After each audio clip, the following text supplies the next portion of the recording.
धन्यवाद रसिक हो, धन्यवाद. त्या यमुना डोहात राहणारा कालिया नाग, त्या यमुना डोहात राहणारा कालिया नाग, त्या कालिया नागाच्या विषाने पशु पक्षी पाणी पित असता त्या विषाने मरत असे. त्याची झळ, त्या विषाची झळ झाडापाल्याला लागली तर झाडे वेली कोमीजून जायच्या.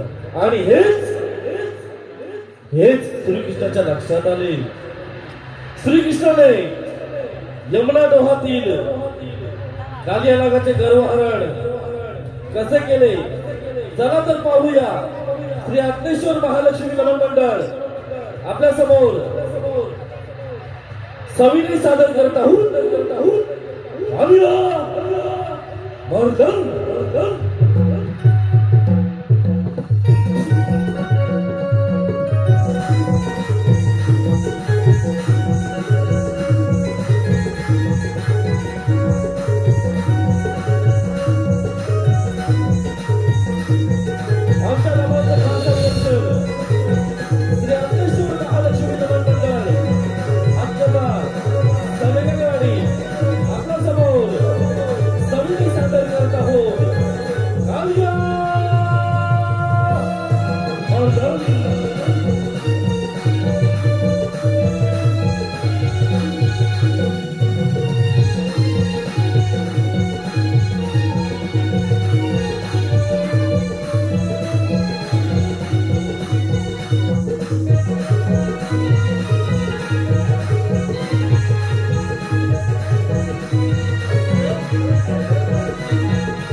गुलामाच्या हातात बॅट कधी दिली तो बोलून नाही तर मला जर का आमचा दिशी दुरावून पाहिला खेळणार आहे खेळता येतं.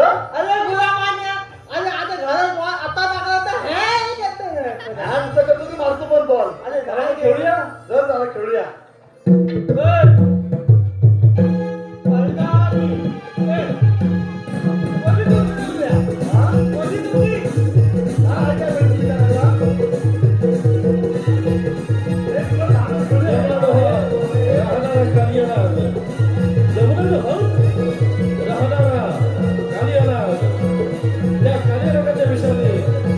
पशु पक्षी पाणी पित असतात मरून जात असे. त्या विषयाची पाण्यामध्ये गोडून जायच्या. श्री अग्नेश्वर महालक्ष्मी आपल्यासमोर सविनय सादर करत आहोत. कालिया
फिरकी बोलून का जायचो मग आता तुला माहिती आहे ना डोहात कालिया नाग राहतो.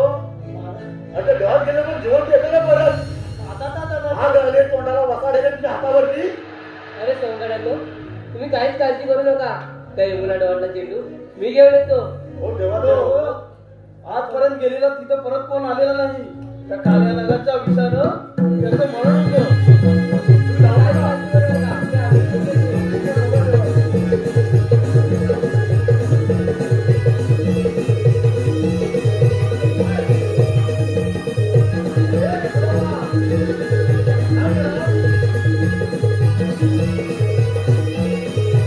काहीच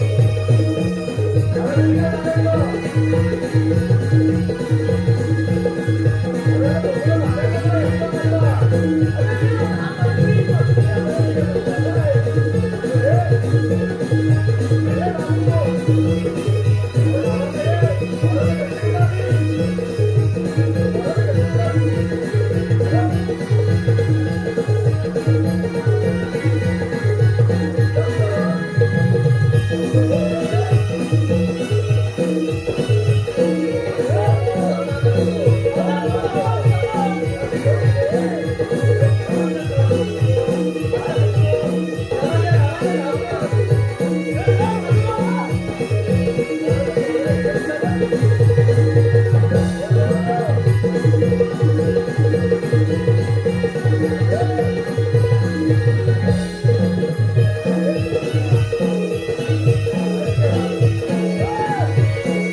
काळजी करू नका.